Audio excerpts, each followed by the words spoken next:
गरुड़ पुराण से जाने पुत्र प्राप्ति के उपाय। इन कामों से गुणवान, सत्यवान और चरित्रवान होगी संतान। गरुड़ पुराण के 15वें अध्याय में संतान प्राप्ति के उपायों के बारे में बताया गया है। साथ ही इसमें बताया गया है कि किन कामों से संतान में गुणवान, चरित्रवान और सत्यवान का गुण होता है। भगवान विष्णु अपने वाहन पक्षीराज गरुड़ से कई संदर्भ में बातें करते हैं। इन्हीं का वर्णन गरुड़ पुराण ग्रंथ में किया गया है। इसमें जन्म, मृत्यु, पुनर्जन्म, स्वर्ग, नरक के साथ ही ज्ञान, विज्ञान और नीति नियमों के बारे में भी बताया गया है। इसलिए इसे 18 महापुराणों में एक सर्वश्रेष्ठ ग्रंथ माना गया है। उत्तम संतान की प्राप्ति की इच्छा हर दंपति को होती है, क्योंकि संतान अगर उत्तम हो तो इससे समाज में मान सम्मान की वृद्धि होती है।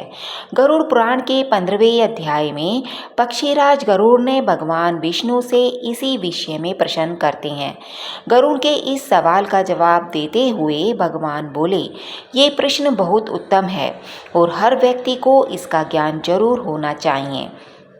इन कामों से होती है उत्तम संतान की प्राप्ति। गरुड़ पुराण के अनुसार संतान प्राप्ति की कामना के दिन स्त्री और पुरुष दोनों का चित्त प्रसन्न और मन शुद्ध होना चाहिए, क्योंकि स्त्री और पुरुष का चित्त जैसा रहेगा वैसा ही चित्त संतान में भी होगा। गरुड़ पुराण में भगवान विष्णु कहते हैं कि उत्तम संतान की प्राप्ति के लिए महिला की माहवारी के दिनों में उसके संपर्क में नहीं रहना है। मान्यता है कि देवताओं द्वारा स्त्री को माहवारी का श्राप दिया गया था, इसीलिए इस दौरान स्त्री की आभा को अशुद्ध माना जाता है।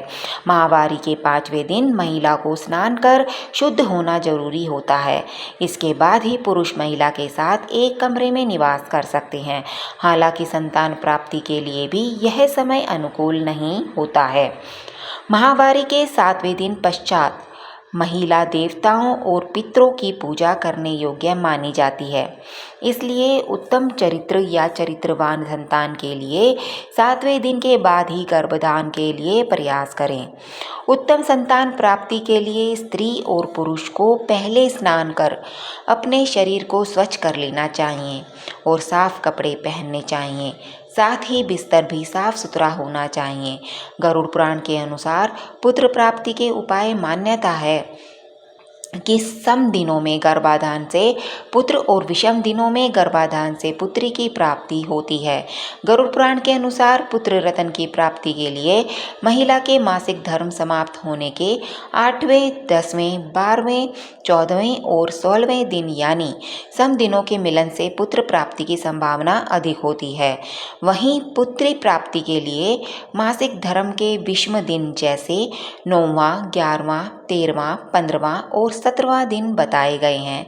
लेकिन मासिक धर्म के 18वें दिन के बाद के मिलन से संतान प्राप्ति की संभावना बहुत कम होती है।